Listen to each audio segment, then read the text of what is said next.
This weekend, Andy's dancing in Kmart, Ryan goes mile high, and we add a new gimmick to the Bar and Burn. I'm Ryan. I'm Andy. And this is Weekend Rental, episode 187.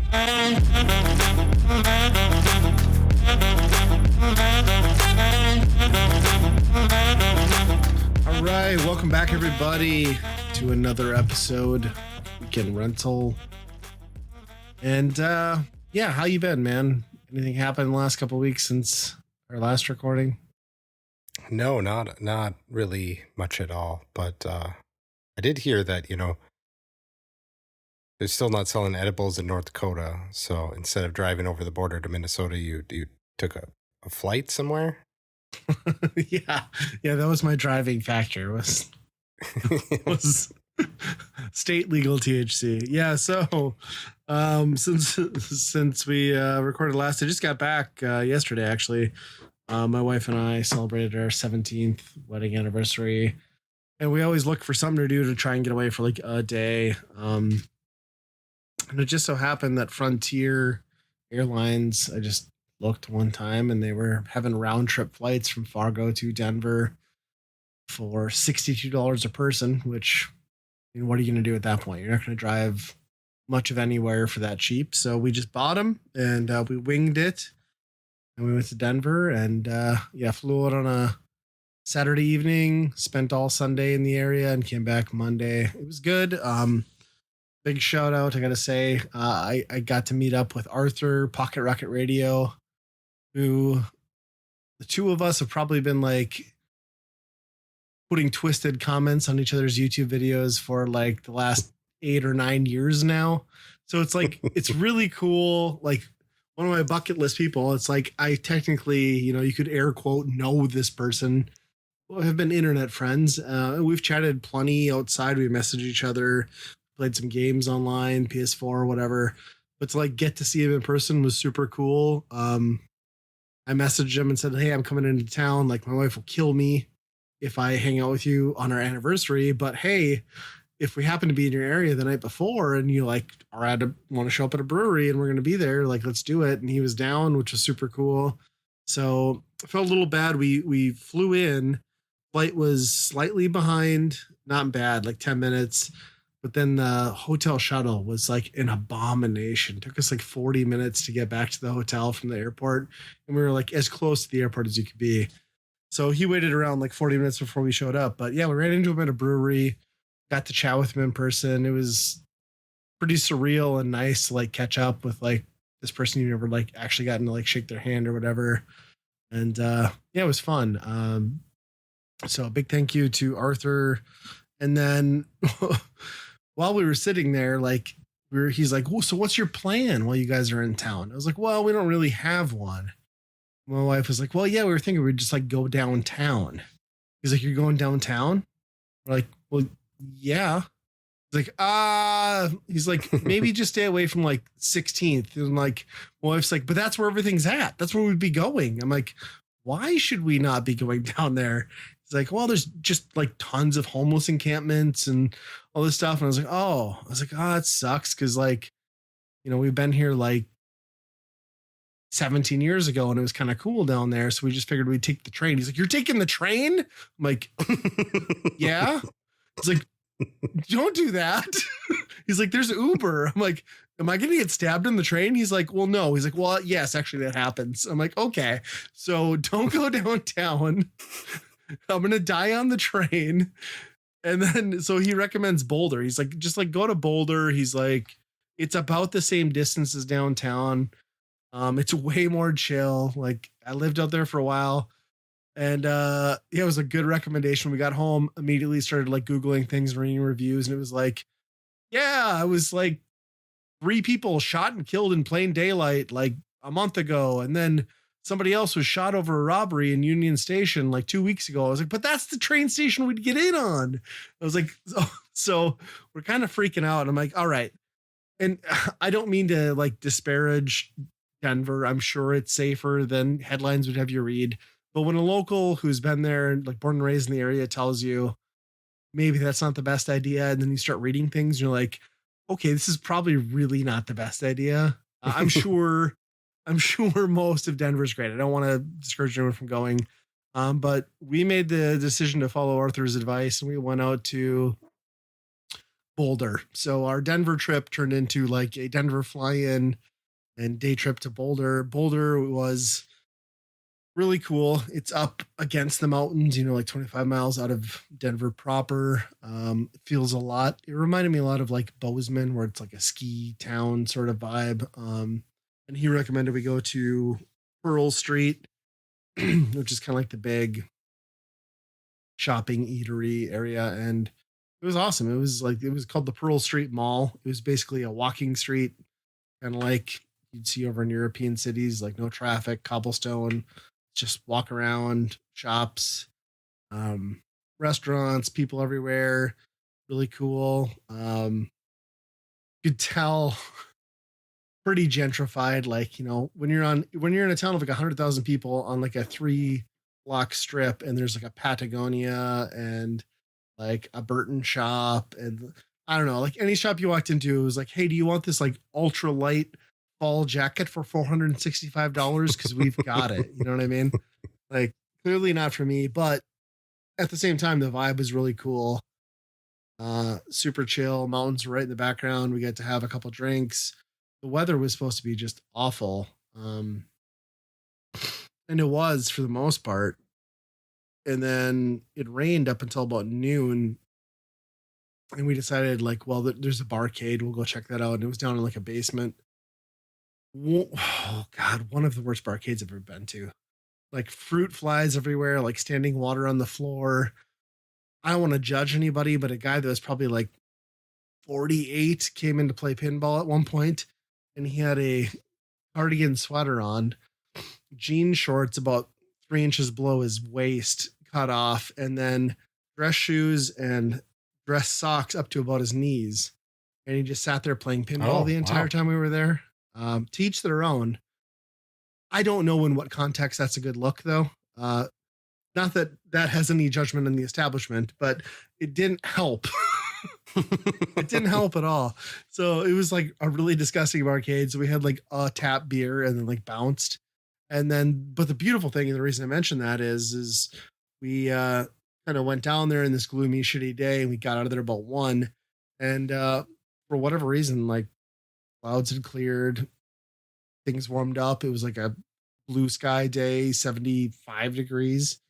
And we just get to like hang out after that and walk around and really enjoy it. So yeah, I just rambled on really long about a very insignificant, well, not insignificant, but a very short day trip. But it was fun. It was a spur of the moment thing. Arthur's recommendation was great. So thank you again. We had a lot of fun. And yeah, Boulder's cool. Maybe don't go to downtown Denver if everything I've heard is correct. Yeah, I have some relatives in like Colorado Springs, and over the years it's gotten more and more like that. Like, maybe don't hang out in Colorado Springs if you don't know where you're going. Yeah, I don't know. And that was kind of his recommendation. He's like, well, if you know where you're at, he's like, you just don't want to take like the in between gaps. I'm like, well, we're not going to know. I don't want to be wrong. And then even in Boulder, there were a significant number of people sleeping in like corners and crevices on the main drag. So if that's happening on the outskirts, I can only imagine what downtown's like. And, you and I have been to Portland when Portland was arguably better. So I can't imagine what Portland looks like now or what downtown Denver potentially looks like. So. Well, and you don't know how many of them are just doing it for a YouTube channel anymore at this point. That's right. I could have started my own YouTube channel. I could have been one of those people that just like goes around and interviews homeless people. Like, how was your life crushed? Why did you end up here? It's just like making money off the destitute. It's so gross. And in the background is that $400 jacket. Right. Like, yep. Do you know how much fentanyl you can get for the coat I'm currently wearing? Yeah. Well, it sounds like Arthur needs to come to Fargo then. Yeah, I told him. He was asking about Fargo. He was like, I've heard cost of living's really great. He's like, what do you think of it? I'm like, do you hate trees and hills? I'm like, if so, you might like it. You might like it. Do you want the snow to hang out for about 10 times longer than it does in Denver, maybe, when it snows? Yes. Yeah. It was so funny too, because like the one lady in Boulder, when we told her where she's from, is like, oh, much warmer here. I'm like, no, it's like 70 here. It was like 90 when I left Fargo. But yeah, I did tell Arthur, I was like, for what he does, like, you know, technical coding and stuff. I was like, there's actually like a ton of opportunity and like the Mm-hmm. whole like, the whole university Yeah. backing like the tech sector in the area we're at. And I'm like, you could get a good paying job pretty quickly, but And the houses are probably half the cost at least. yeah. Yeah, we passed well, we took Uber out too because I didn't want to rent a car. It didn't make any economical sense anymore these days. We took Uber in and out to go to Boulder and we passed a sign. It was like a new development. And they were like your traditional like stack next to your neighbor, probably connected like townhouse thing, like 2 levels. And like starting at like 400K up. I'm like, that's a really bad price. Like Yep. that sucks. Like not that things are drastically cheaper here, but wow. Yeah, Wow. and that's probably a good price. Yeah. I'm sure. Yeah. I did. It was interesting because we had never taken, I drove to Denver once coming from the other direction, but I'd never driven from the airport out past Denver. And it reminds me so much of Billings, where it's like this Midwest industrial, like shit stain of a town where like all you're passing through is just like diesel refinement facilities and like talk about putting your absolute worst foot forward. And not to say that like Billings and Denver don't have fantastic parts to the city, but like when your main thoroughfare, one of them is like through just industrial wasteland, like you are not selling your city at all. It's bad. It's so bad. I don't know. It was $62, Ryan. That's true. It was glorious for $62. Yeah. No, it was fun. I can say like it was definitely worth it. Like our alternative would have been to like do what? I don't know. Drive somewhere like Minneapolis. I'd have spent way more money. Had Yep. to be behind the wheel. There's something to be said about a vacation where you just hop on a plane, you hop on an Uber, and that's the extent of your involvement. So nice. Yeah. We had some good fun. We had some good food, a lot of cool views. We had a couple breweries that were all right, so I can't complain. And my wife hasn't left me yet, so also great. So thanks to her. 17 years and counting. Probably pushing my luck at this point, but Yeah. You should start dressing like that guy from the barcade and see. She did talk to me about how attractive that was. I was like, well, I can get some knee-high socks and I can cut jeans. It's well within my grasp. So Yep. that guy was really into Ghostbuster Spinball. Like in the hour and a half we were there, he played nothing else but Ghostbuster Spinball. So Wow. maybe he was possessed and he was the key master or whatever. I don't know.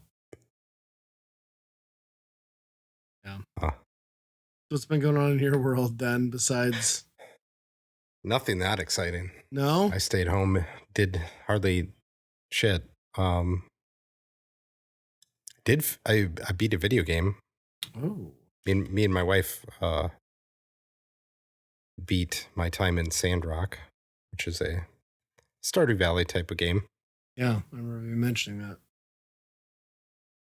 Yep. So we finished that. I bet we were close to 100 hours in that. Damn. Yeah. It definitely gets away from you. It's one of those games where it's like you sit down for an hour and then all of a sudden it's like 3 hours. Then Those it's are the like, best oh, games. What are we making for lunch? Something quick so we can keep playing.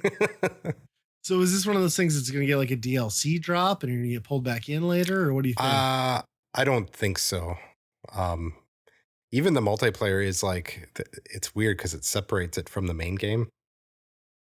It's not like built into the regular game. There's an online and then there's like a regular. And Okay. the regular seems like it has much more of a story, where this is just kind of like do the stuff, build the stuff, get more stuff type thing. Okay. But yeah, I was kind of surprised after we were done that I would be like, okay, I'm burnt out on this. I need to like stop that, you know? But I ended up like trying to find another game like that. And You're like, I I don't hate how know. much effort we put into this. Let me find a new version. I know exactly. Start over. It's like, Right. it is weird in that regard. So did you find something? Not really, because I was looking on Game Pass basically, and the ones that are out there are not like crossplay between PC and Xbox, so it's like it doesn't really work out. Sure. Split screen just sucks in that regard if they're not like, yeah. And yeah, I think Valheim kind of caught my attention. I don't know if my wife would be really into that because it's more combat heavy, but Yeah, I liked Valheim a lot. It just maybe it's more polished now, but I don't know. It yeah, it doesn't have the things to grasp you past to me like mid game much, but again, I played it at launch. Maybe it's way better. yeah. Well, it also said it was leaving Game Pass relatively soon, Oh, so then fuck that. probably not Yeah. worth investing in it. Right. Maybe don't like have a game leave Game Pass while it's still in game preview. That's weird to me, but Right. Yeah, that's a fair point. I suppose they can't control that. What's the next thing from the Stardew Valley guy? Like, it's got a name, right? But no release Yeah, date. well, there's an update that he's making for Stardew Valley out in November, I think. Okay. So who knows? Maybe we'll head back into that. But yeah, there's like some like you're a chocolatier or something. Mm-hmm. But I haven't heard anything about that lately. So I don't know if he quit working on it. Well, he's still like a Back to one man Stardew. crew too, right? Like he's done everything I by think himself. for the most part, yeah. It's nuts. Which that stuff is so weird. Like, I mean, to go off the rails here, like we've been playing Lethal Company like since last year. For about a year now, I've been playing Lethal Company. And it's one guy, and he's like burnt out. He's just like, I'm going to go work on my next game. And, you know, he's like kind of doing updates, and he's just like kind of half-assed updates. And it's like, man, you had a game that just like took over the world. Yeah, bulk up, bring in people, Yeah. right? Yeah, you can still be director. You can still control what's in the game and everything. You don't need to be doing the work if you're burnt out on it.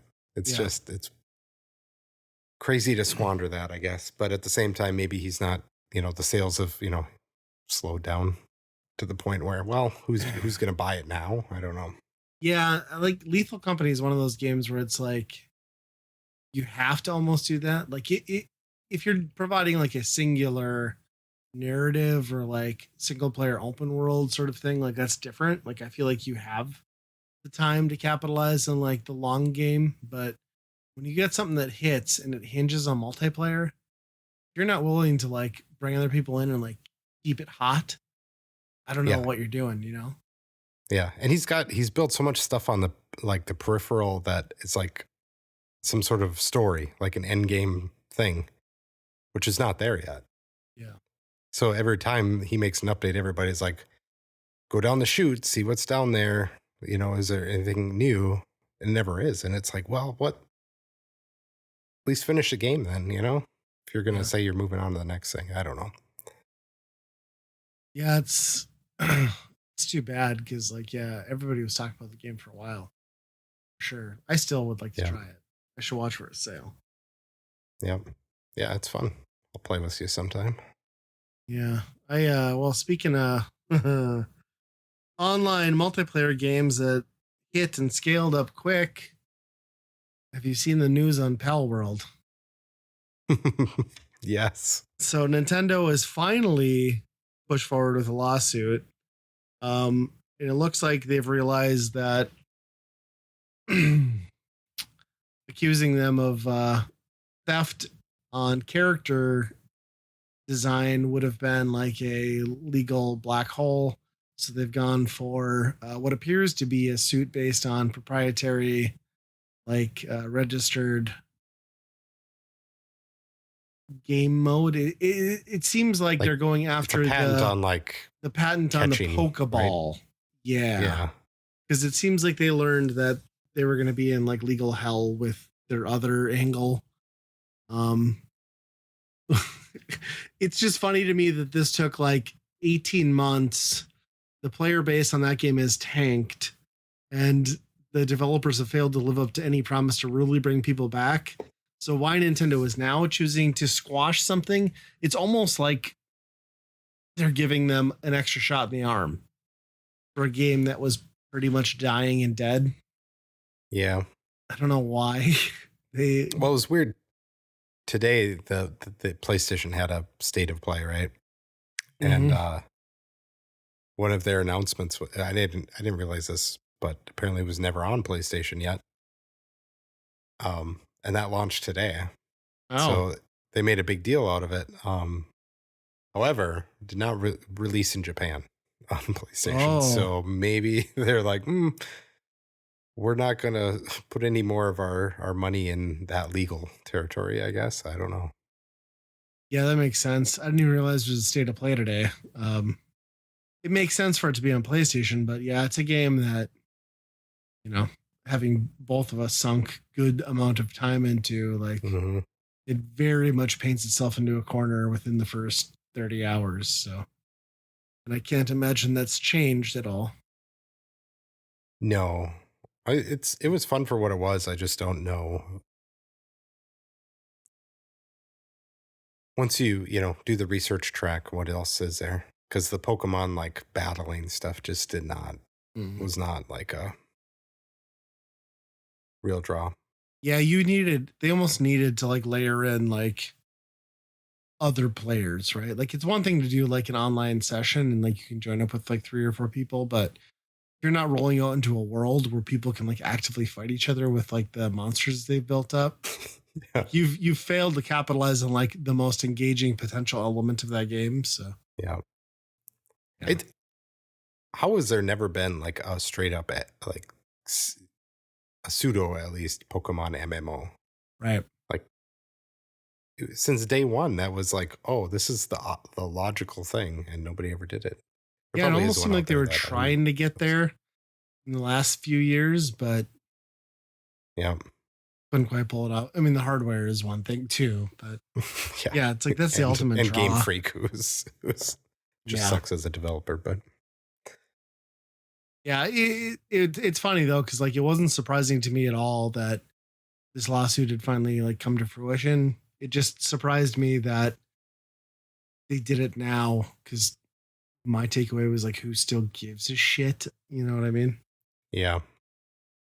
I'm sure all that money for damages is still open for them, I'm guessing. But you know what's better than a lawsuit is just like buying that company outright and having them develop games alongside the Pokemon company. You know what I mean? Because they kind of hit the home run and like, hey, we can just use AI to generate this like super derivative bullshit world and like kind of copy other assets and we have a hit game. Yep. Like if they actually gave a shit and tried a little bit, they could make Pokemon great. Yeah, they did like a really bare bones version of copying everything, and it was still the best Pokemon game in years. So like that says a lot about what Game Freak's doing over there with their games. Yeah, if you had a mild interest in Pokemon and like had a genuine appreciation of crafting games, it was a good time. Like my son and I played the hell out of it for a while. So yeah, poor Pal World. Yeah, so that state of play today, there was not much. I saw some snippets about Legacy of Kain collection remaster potentially.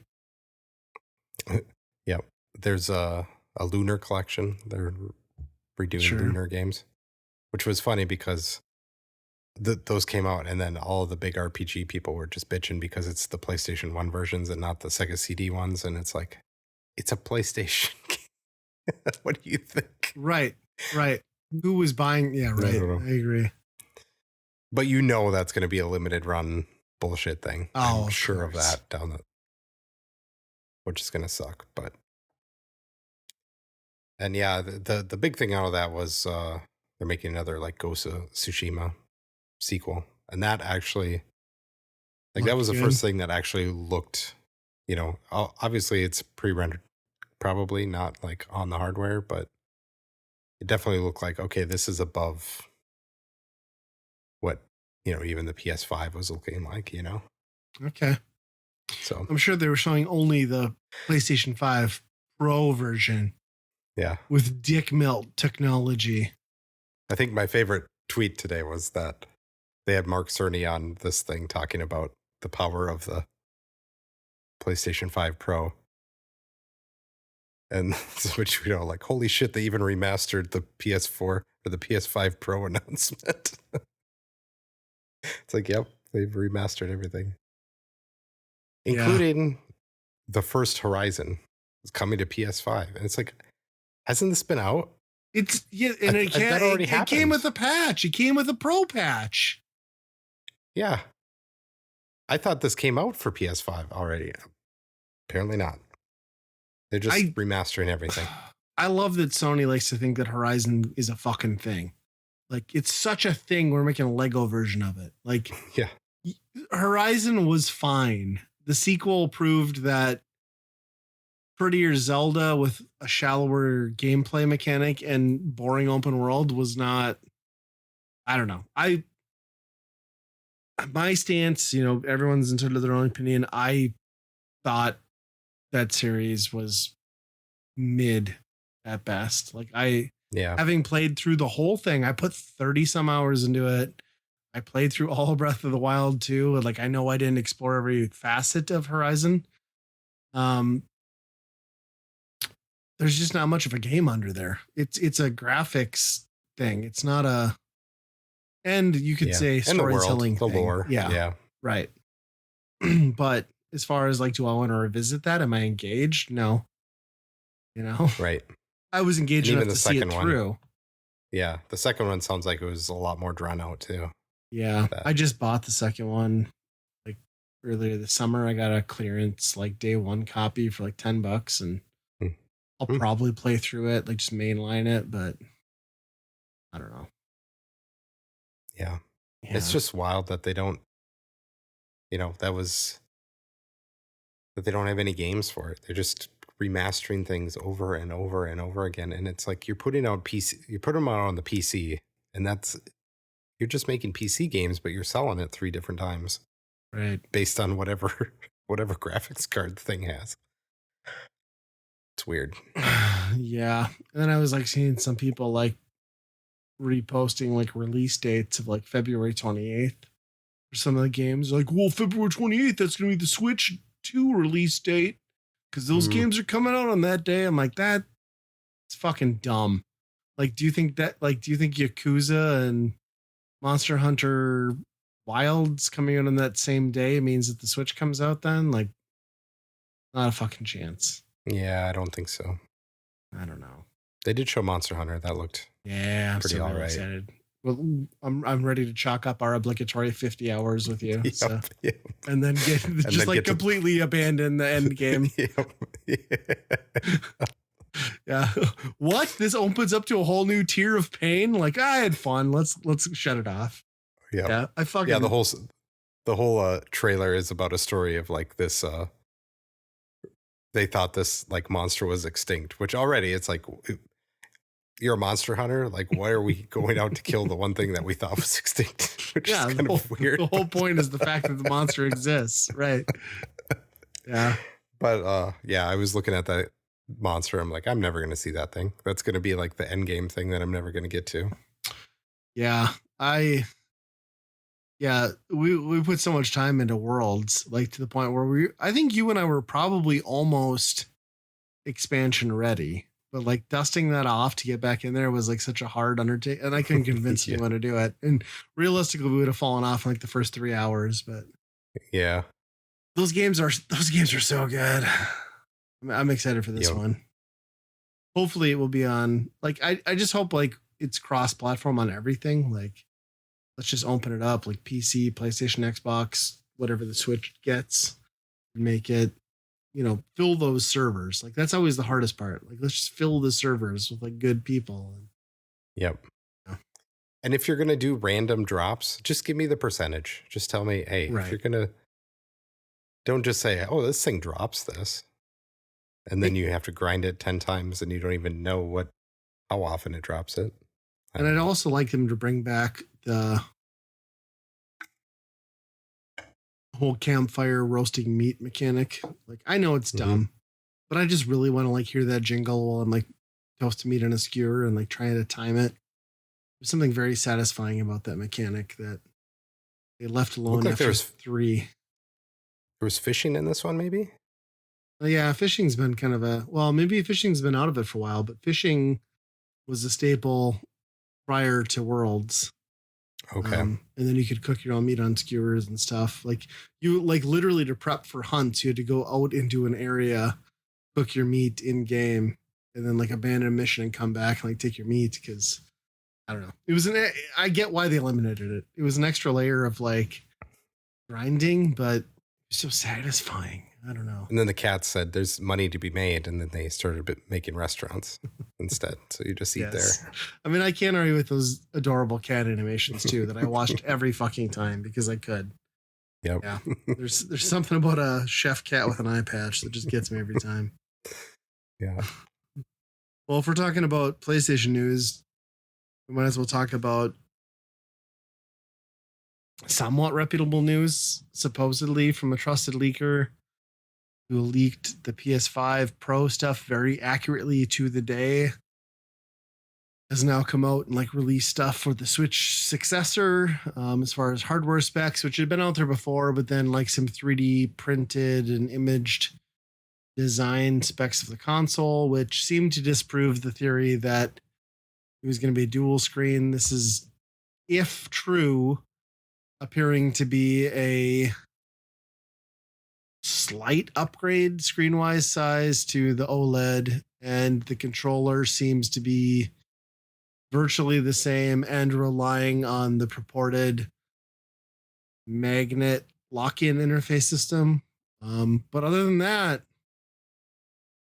it looks just like a beefier Switch, which I guess is what we all wanted.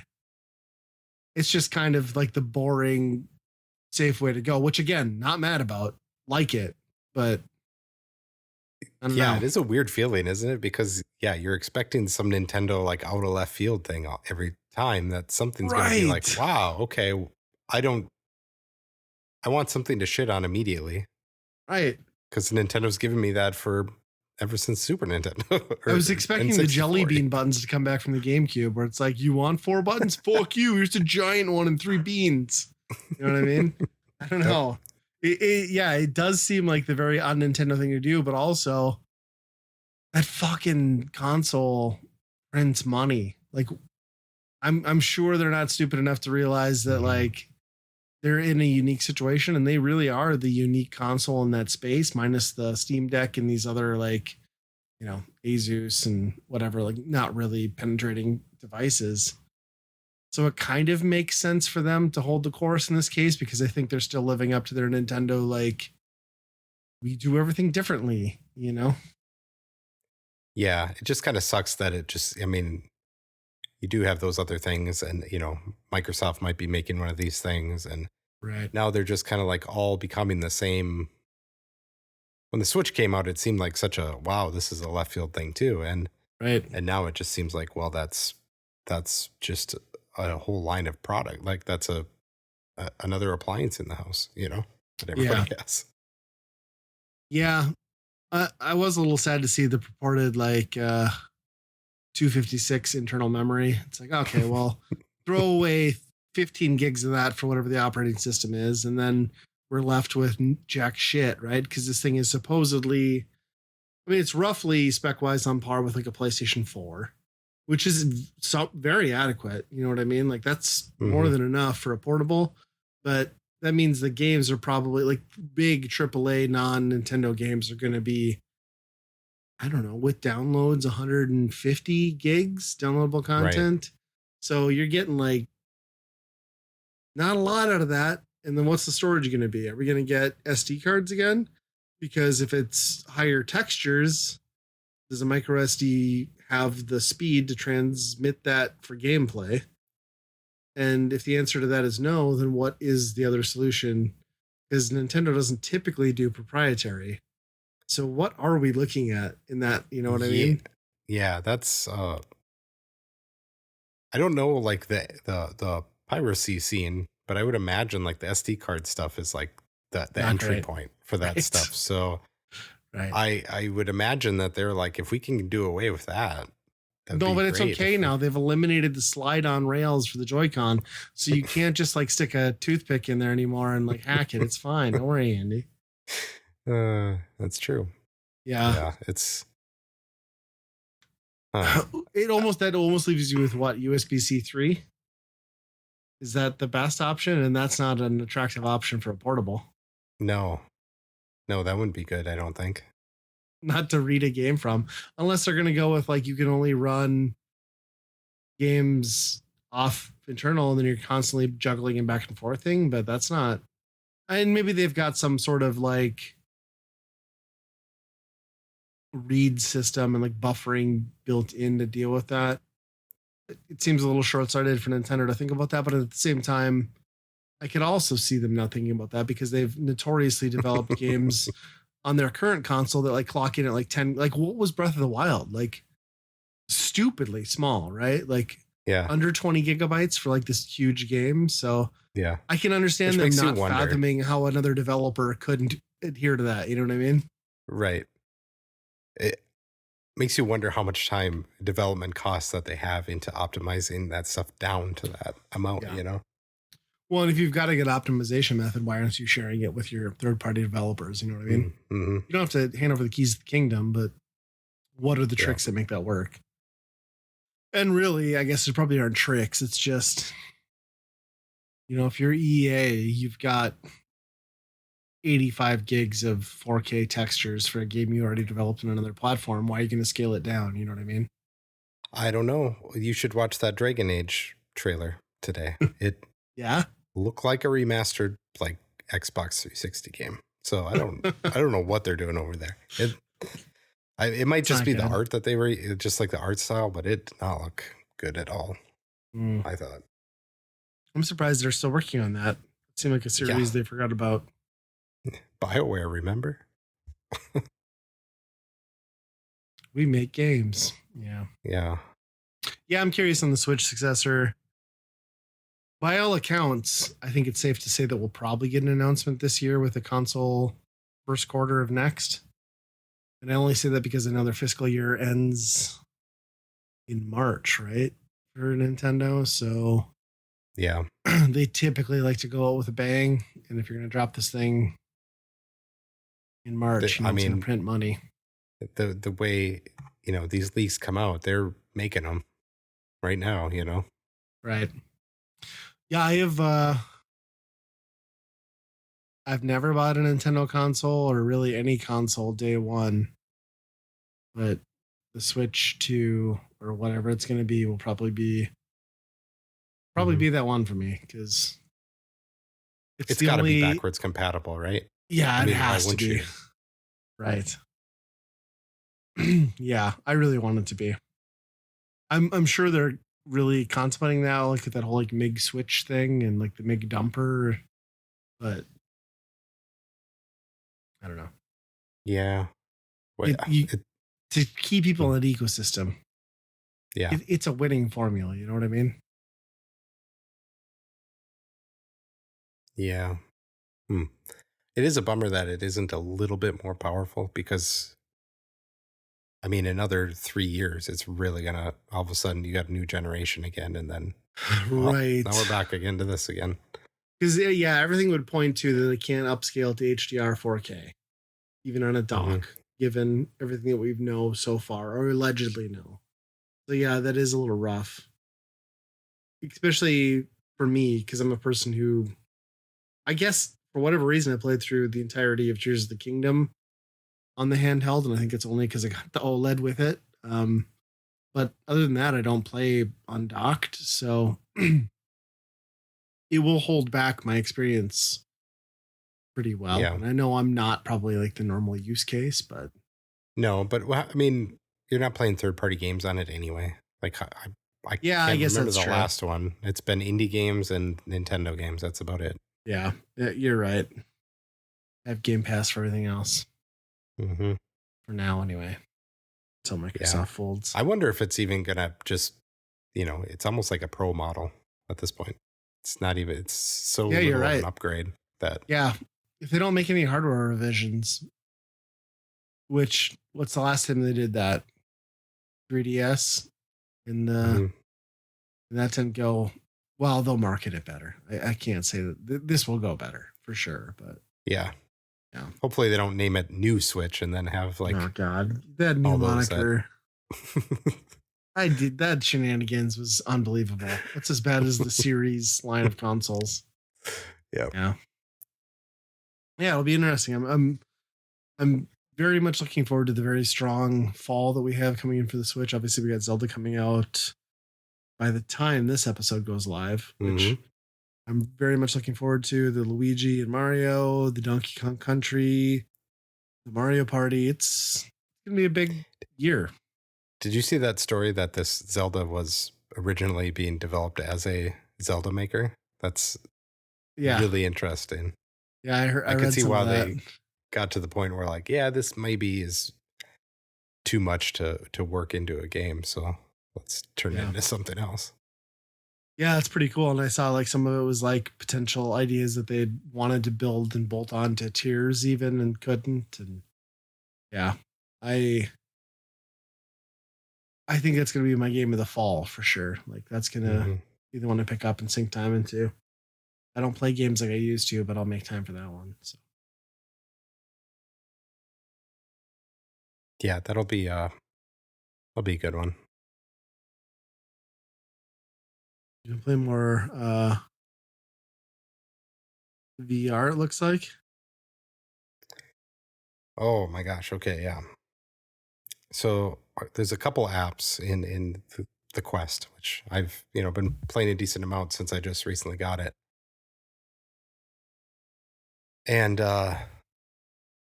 it's kind of the Wild West on the VR front. Like how Nintendo, we make fun of them, how there's some weird games coming out on there. Like the stuff that happens on VR is on another level. Sure. I have an app called Big Screen, which is it's basically kind of like a social room thing where you can make your own room, but you can stream your desktop to it, and then you can make it So public. people are just doing porn rooms in here, is what you're saying. I did not see that. I'm guessing there probably are some, Okay. but there are people just like, here's Beetlejuice 2. Watch it in this fake theater with Oh my a bunch of other God. people. Right. Um, How is so Beetlejuice 2? Good. I didn't watch all of it yet, but yeah, it's Piracy confirmed. but I think my favorite part is in here. There's a couple channels in there that just do bad movies. So you hop in there and there's about 15 people. Just it's a free for all of like Mystery Science Theater on these terrible movies, and it's a pretty good time to just hang out and just rip on movies, and yeah, just jokes the whole time. Nice. Um, I even like they have a website because I wanted to see what they were. They have a schedule out there, right, of what they're going to do. Go on this website. About a week before they screened Andy the Talking Hedgehog, which was like, wow, No. I can't believe. Oh, those poor bastards. Yes, that made the cut.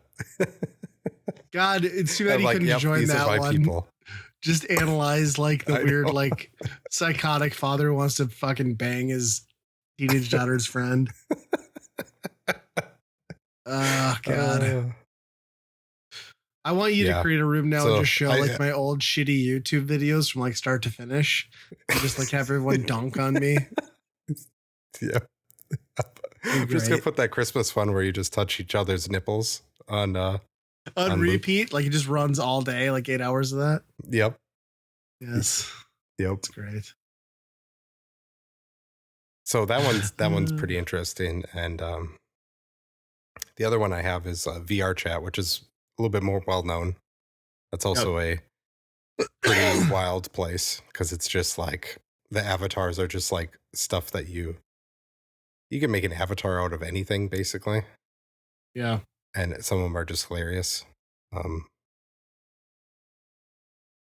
For example, one of them was just a JPEG of young Sheldon, which was just great. Didn't even cut the white background out. It's Just like walking around.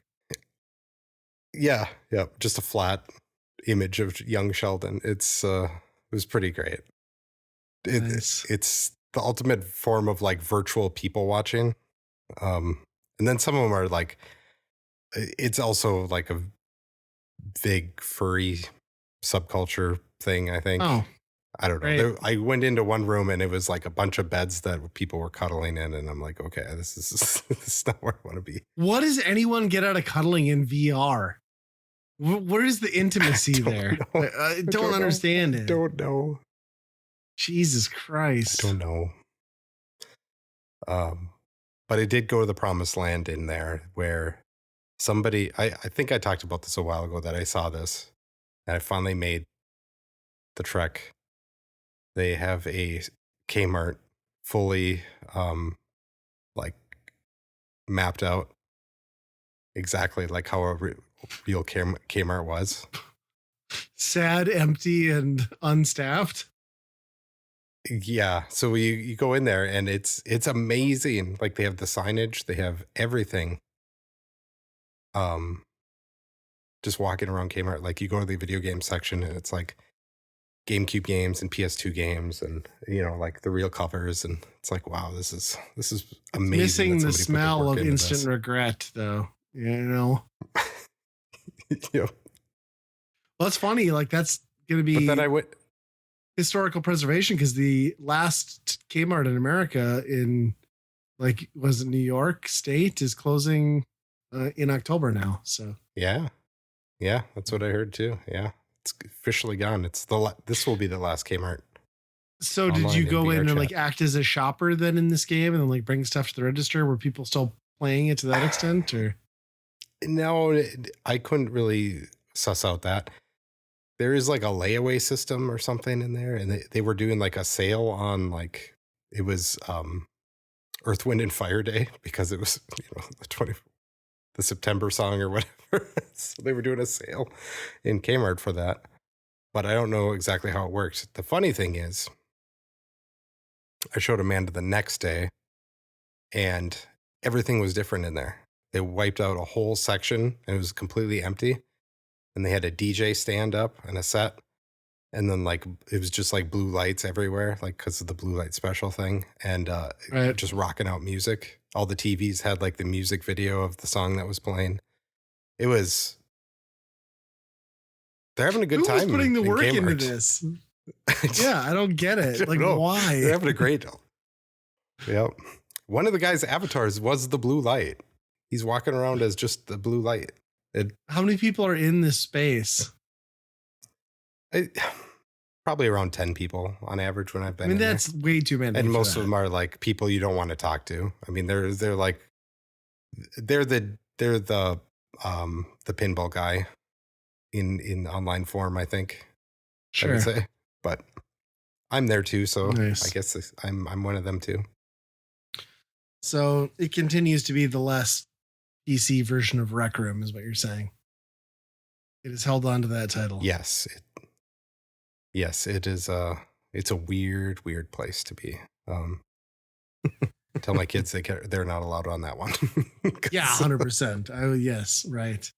Especially when you can make anything your avatar. They don't need to see a walking penis at age 6. No. So that's funny. Yeah. Oh gosh. I'm trying to look at what I have. Well, I haven't played anything. Oh, Broforce. I played Broforce again, which I think I probably talked about that on the podcast. Everyone's played Broforce. It's been out forever, PS4 era. But I bought it for the Switch and started playing that again with my son. He'd never played it. Started playing a new game fresh. And yeah, that game holds up. Like Oh. it's stupid, ridiculous. Have you ever played it? Yeah. Yeah. It's a good Okay. game. Yeah. It's not as good as Yeah. Mercenary Kings, but we won't bring Right. that up again. It's a good time though, just for like arguing at your co-host or co-players and being like, "What'd you do that for? Why'd you shoot the thing? We all died." And then, there's just always something great about that announcer just like screaming like "Brobocop" and like just like it's so dumb. It's Yeah. the most dumbass video game thing ever. So yeah, we're like 20% into that game. We're nearing the point that where it becomes almost unplayable with another person because like you need full attention and not like the randomness of other bullets flying around. But I guess we'll cross that bridge when we get to it. Still had a good time playing it. Yeah. And that one was like, I feel like now we've crossed the point where that kind of the references to the old 80s stuff has really been a bridge too far. But that one was like hit the perfect time where like you got the new characters and you're like, yeah, this is great, Yes. And I still laugh every time that I'm given like Bro Guyver and I realize that I'm fucked because all I can do is throw TNT. You know what I mean? It's like the one character who wouldn't use a gun. Yep. So you're just like, God damn it. Every time you spawn in is him. Yeah. Yeah, you're right though. Like the nostalgia factor in the 10 years that game's been out or 8 or whatever it has been is that well has been dipped into and run dry. But it stands as a good disposable action retro game, I think. And killing Satan never gets old. Yeah.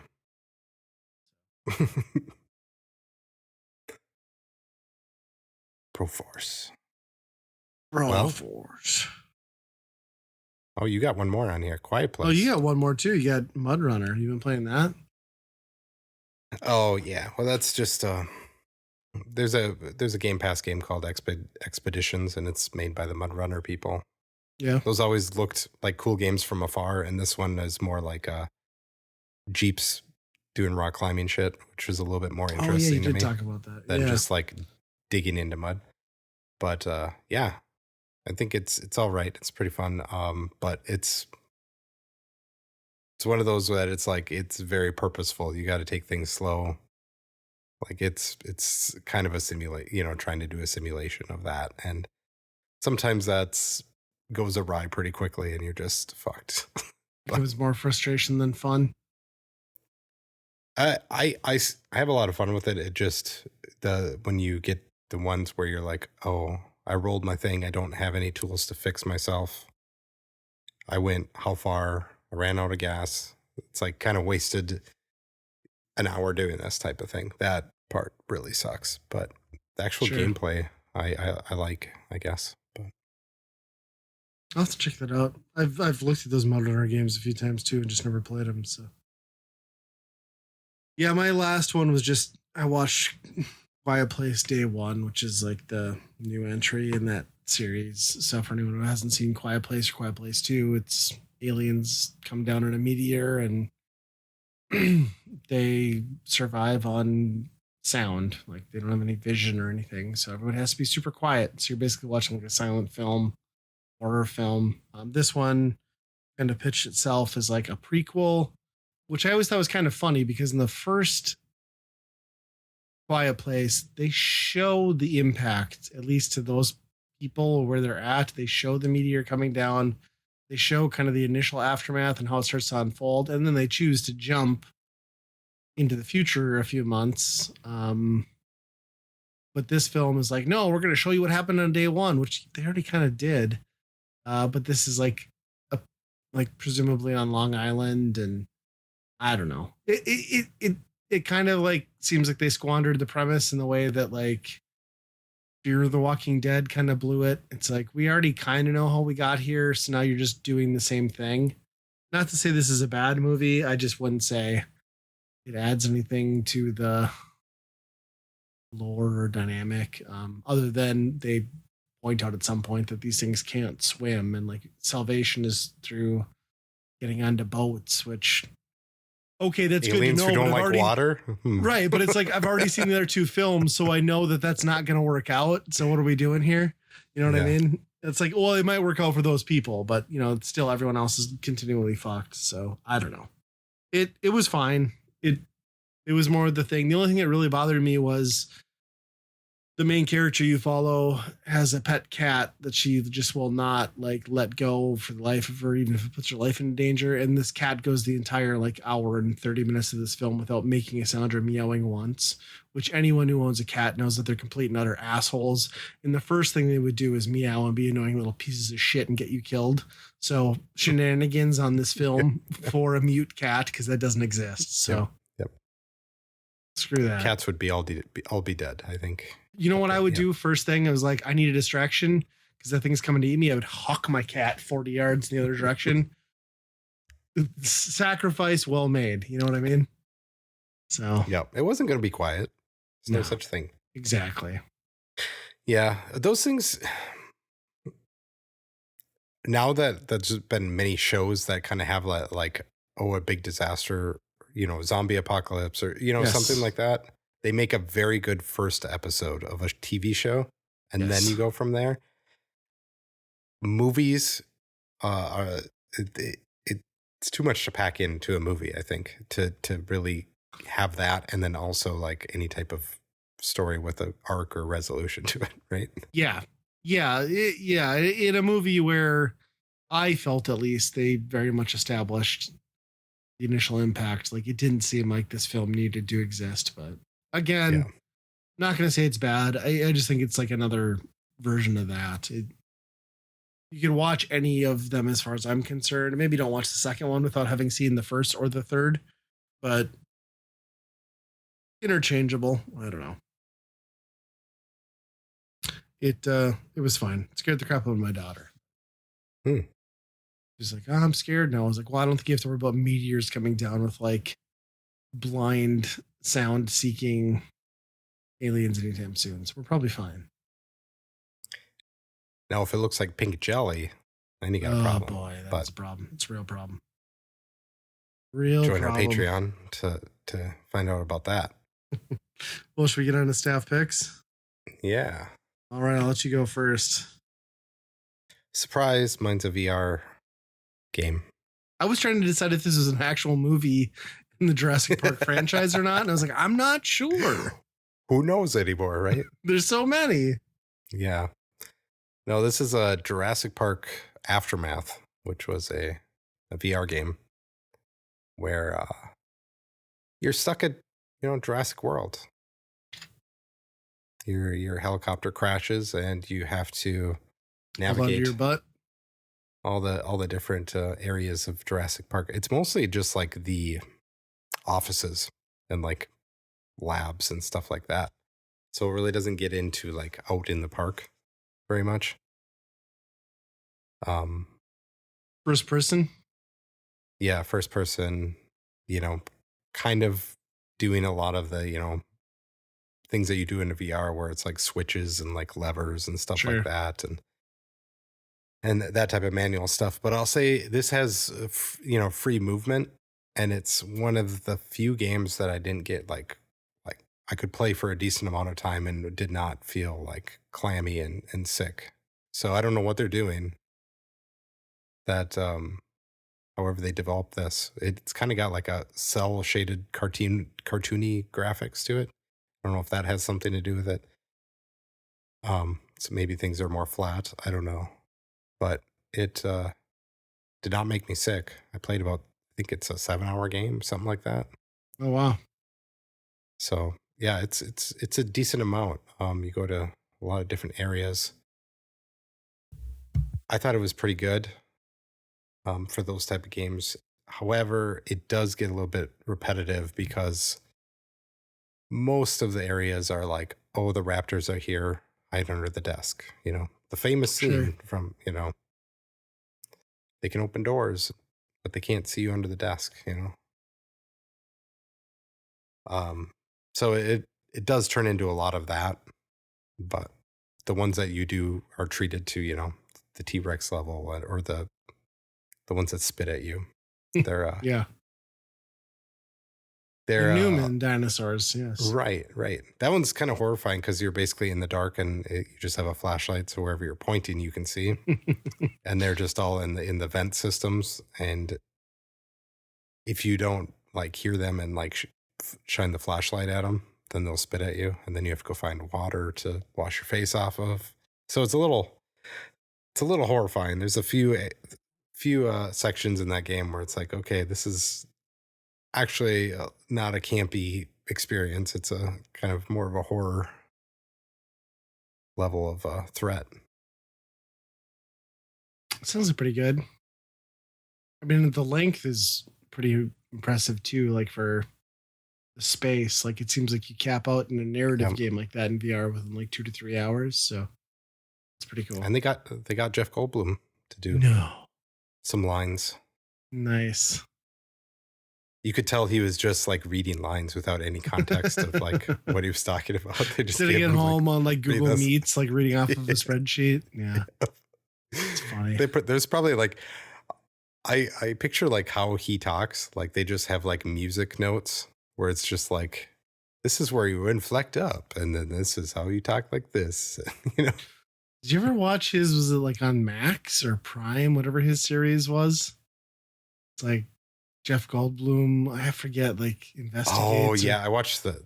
And you just like realize that like he's like a weirdo fucking psychopath like in everyday life, and you're just like, this guy is creepy as fuck. Like I thought he was playing a character, but this is just him. You know what I mean? It's disturbing. And it's really tough. It was for me tough to like really suss out, like, because it would always be like, interesting, and he would like.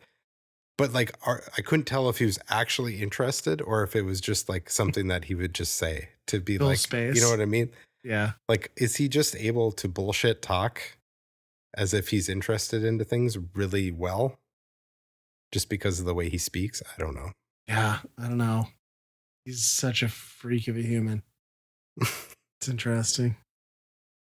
Well, my staff pick, I'm just gonna do a follow-up to one I did, I don't know, a year or two ago, but Cliff Diver. They're still an amazing punk rock band. Their new album, Bird Watching, dropped on the 19th. It's it's expanded on everything that their last and initial album, Exorcise Your Demons, had done.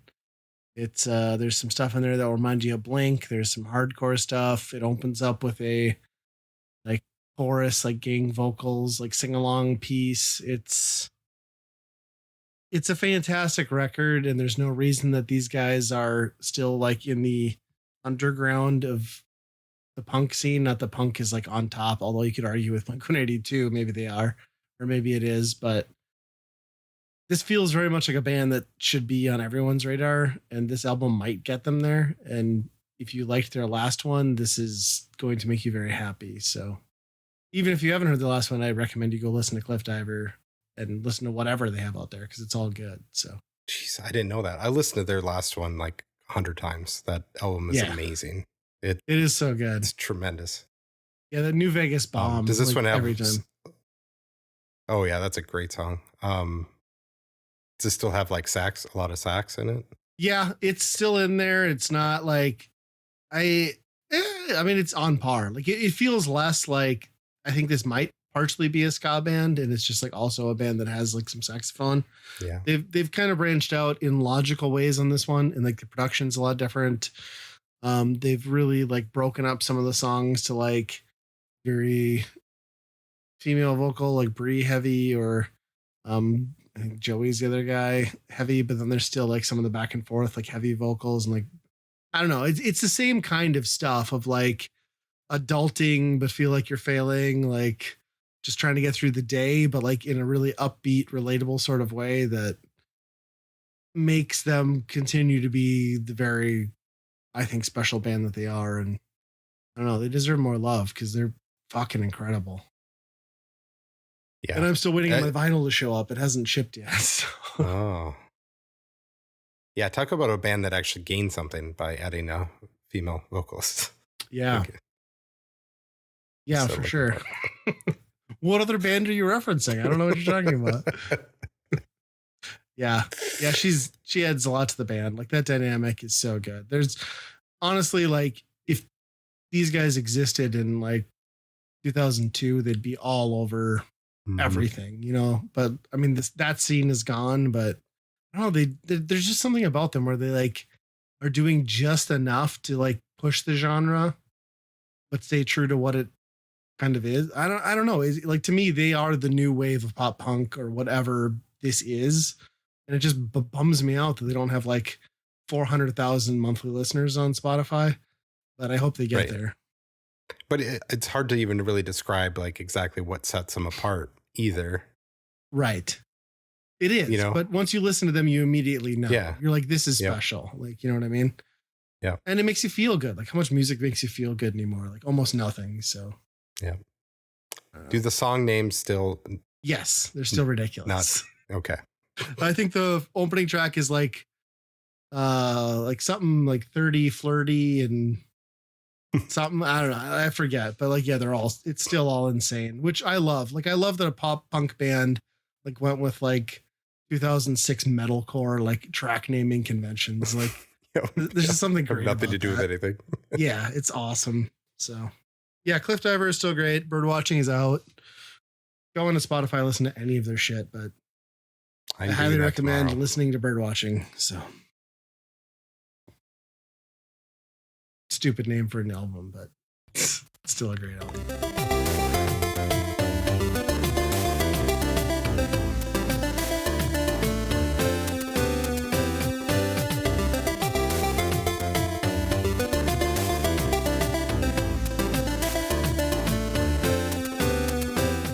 If you're having a good time with us at Weekend Rental, I think you might enjoy all the great geeky stuff found on the Geekade Podcast Network.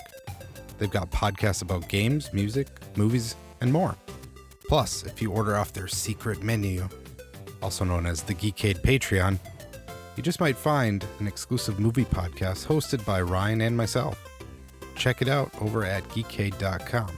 And hey, if you'd like to turn Weekend Rental into a true multimedia experience, our YouTube and Twitch channels might just be for you.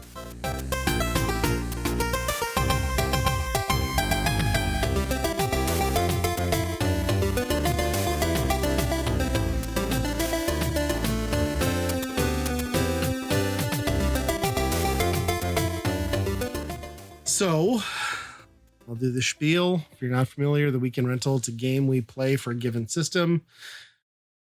Andy and I'll put some time into them, and then we'll decide if we're going to buy, rent, or burn that game. By burn, we mean light it on fire. We're talking about the NES, or more specifically, I guess, in this case, the Famicom and PAL Scandinavian regions for the NES, because it didn't come out anywhere else.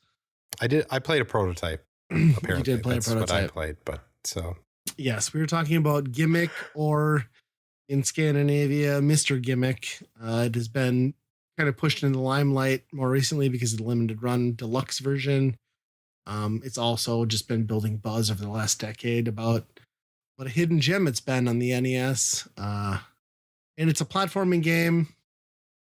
Sunsoft, late NES. I think I read somewhere that this was in development for 3 years. Dropped in 1992 in Japan. Super Nintendo was in full swing at that point. And what makes it stand apart more so than like the visuals is like an actual physics engine inside of an NES cartridge, which is wild. Yeah. And you feel it. Like it Yes. it makes it known that we're showing this off. Yes. Yeah, you play like a little green guy, not too dissimilar from, I don't know, Bub and Bob from the Bubble Bobble franchise. Yeah. But what sets it apart as a platformer is your main weapon, you have to spawn in a star. So you have to hold the button down to spawn it in to do an attack. And then it has like a physics-based momentum system to like huck that thing at a bouncing angle across the screen. So you really have to think about how you're going to plan your attacks, the momentum and the spatial awareness you have for them, the timing around enemies, and then really kind of like get comfortable with that. I think that's my main takeaway with this game is it's so unique that it's hard to get comfortable with that mechanic. Once you do, it gets easier, but it doesn't ever get easy. This game is not easy. No, and it constantly tries to push you out of that comfortableness. Like as soon as you get used to it, it tries to do something else to get you either to not use it anymore or kind of forget about it, or just have it like be kind of ineffective for what you're trying to do at that moment.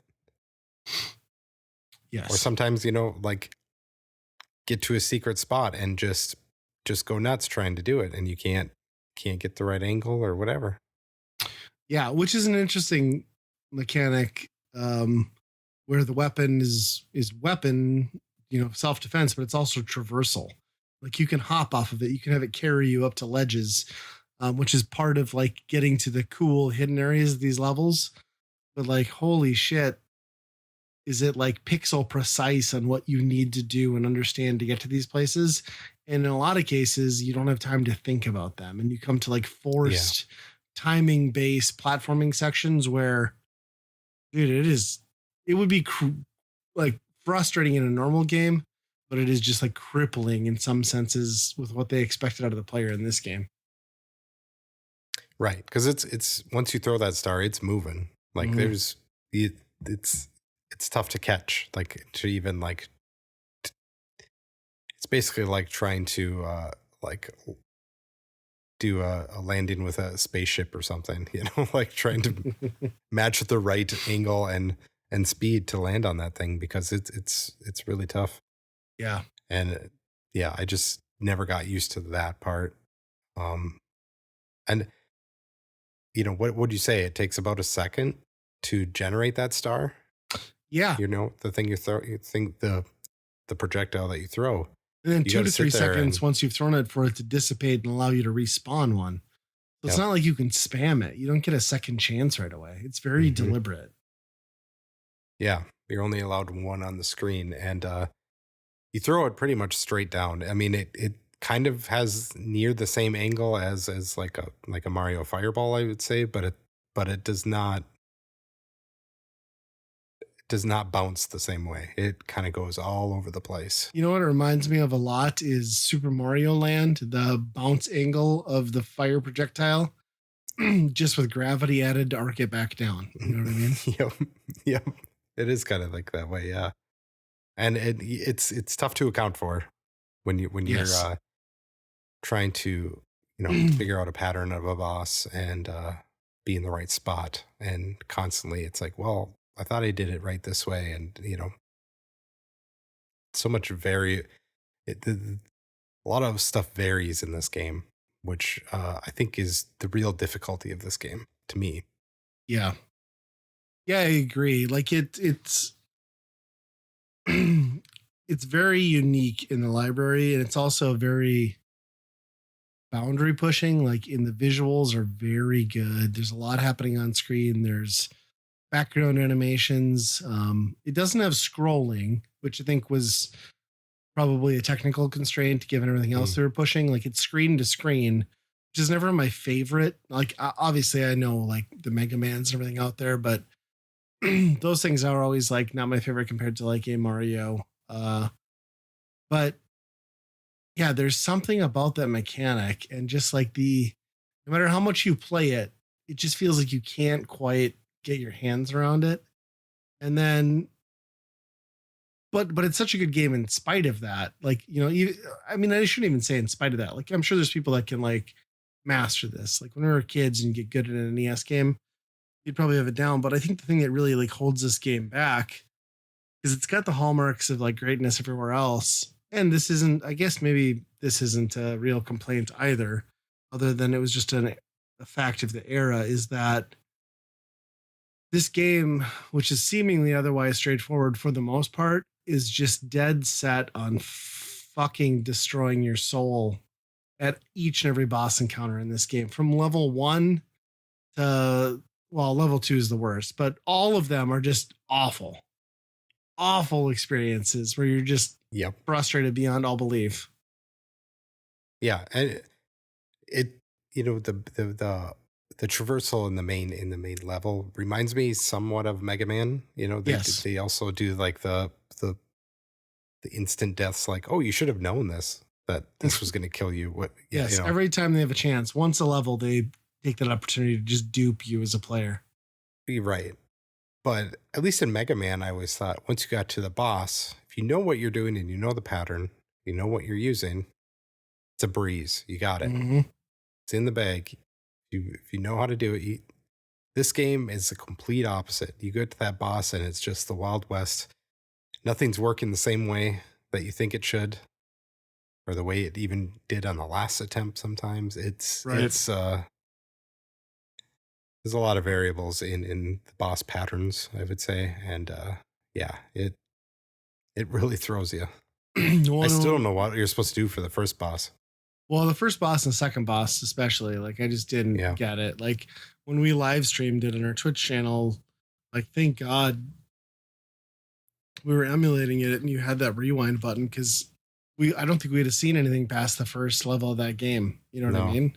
I mean, those first two levels, that second level boss, I mean, we read how there's a hack around it if you charge him and take shortcuts, but that is the most random ass, unpredictable, hope you get lucky bosses, which, you know, I know we sound like we're complaining, but like you have to realize like how many hits some of these bosses take. It's like up to 6.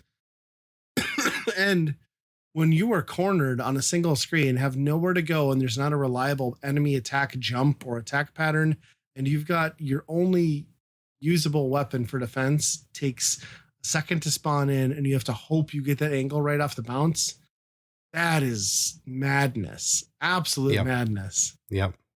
And to not, like, I don't think you can actually control where he's at. Like, I don't know if you could reliably like kite him in a certain spot, all the time. I don't. That one was just amazing. Like, if you got trapped in a corner, there was no way.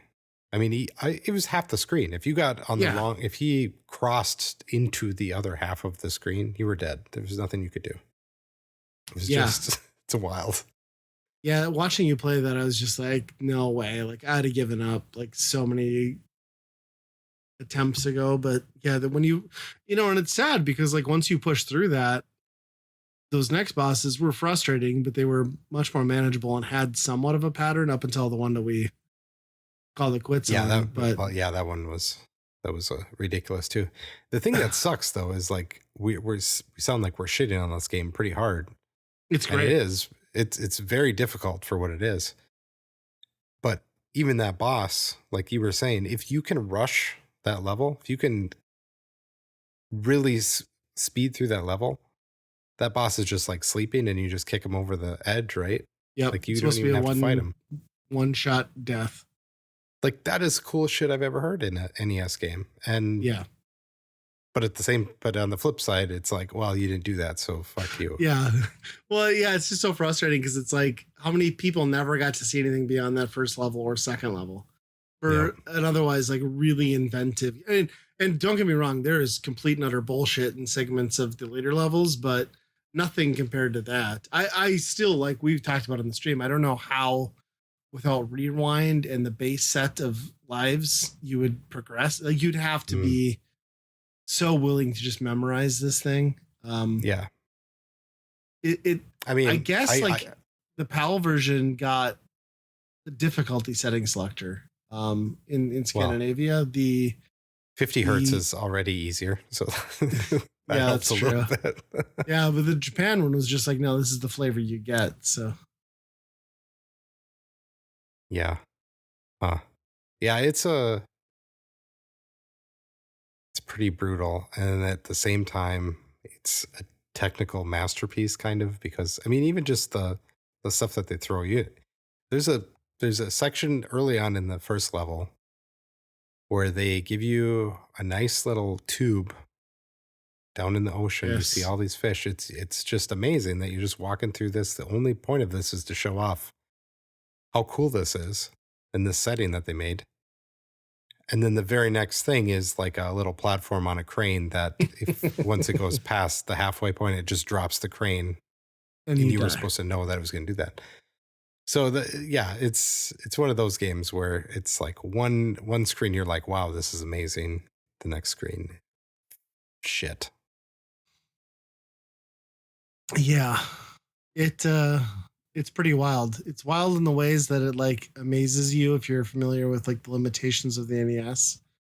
And it's like also wild and shocking in the way that it just completely and utterly punishes anyone trying to breeze through it. It's Yeah. it's an interesting game. It's really sad that it didn't come out here. I get why it didn't timing wise, and apparently like I was reading an article from the original developer, like Sunsoft rep at America was like all about it. Like it was supposed to come out. They'd prototyped it like we played. He left before the game even released in Japan, so he has no idea as to why it never came out. I think you can make some guesses, difficulty, lack of interest at that point because the Super Nintendo was there. But this this could be the little Samson, right? Like this would have been the game that maybe came out after that. Would have been, what is it, $1,500 to $1,700 right now too. So Yeah. I'd put Little Samson this on like the same pedestal of like truly amazing, less played games. I don't think either one is probably worth like paying hundreds and hundreds of dollars for, No. but it's cool to see this one get a repackaging and make it more accessible for people who wouldn't have gotten it otherwise. Yeah. This is a game that you should play for the experience of it, just to see to feel that how you go down an incline or a hill in this game feels really weird. Yes. I mean, it does feel like a later 16-bit, maybe ice level kind of a little bit in some regards. Yeah. But on an NES game, it does feel very weird. Yeah, there's a weightiness to it that like it doesn't make sense just talking about it. Like you have to experience it. Like it's interesting. Yeah, you're gonna swear the first time you feel it because you're gonna go flying into everything, some area that you didn't think you should be flying into. Yes, based on that. But yeah, well, I mean, what do you think you give it then on the Byron and Burn scale? Boy, I toward the end of that stream, I was starting to turn around on it a little bit because we were blowing through things a little bit faster, seeing some cooler stuff. Yeah, and then we hit the last one, and well, it just seemed like it was like the end, game over. Where you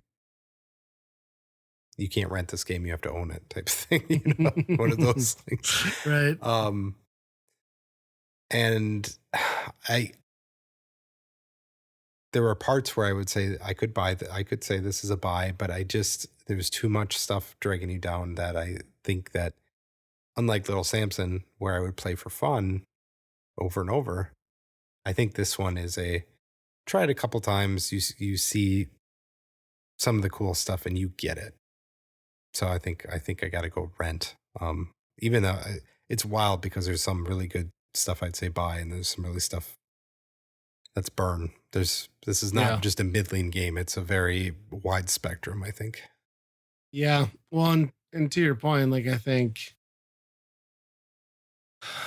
if this were the type of game that you did manage to beat once, I don't think you would come back to it easily. You know what I mean? Yeah. Like I'm with you. Like this thing, if you're familiar with the NES and its limitations and its library, this thing is an absolute showpiece. I think everyone should experience it, but it's not going to be for everyone. I'm an NES guy, and even I don't know that I love everything it throws at me, but I'm just wowed by the highlights. I don't think there's enough music for me to. The music. We forgot about the music too. That's great music in this game too. But it's kind of notorious in the Japanese version of like the added chips to make the sound really great, which didn't the Scandinavian release did not have that. So okay. Yeah, that's really cool. Yeah, I am with you though. I think like it has to be a rent just for the overall package. I think it, technical showpiece and design doesn't always equal like must have, and I think that's kind of where I Mhm. land. I think everyone should play it though, where rental just makes sense. Yeah. It's got high highs and low lows, I think. Exactly. Exactly.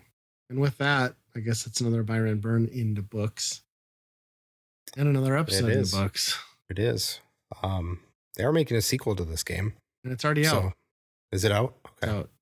Came out this month. Okay.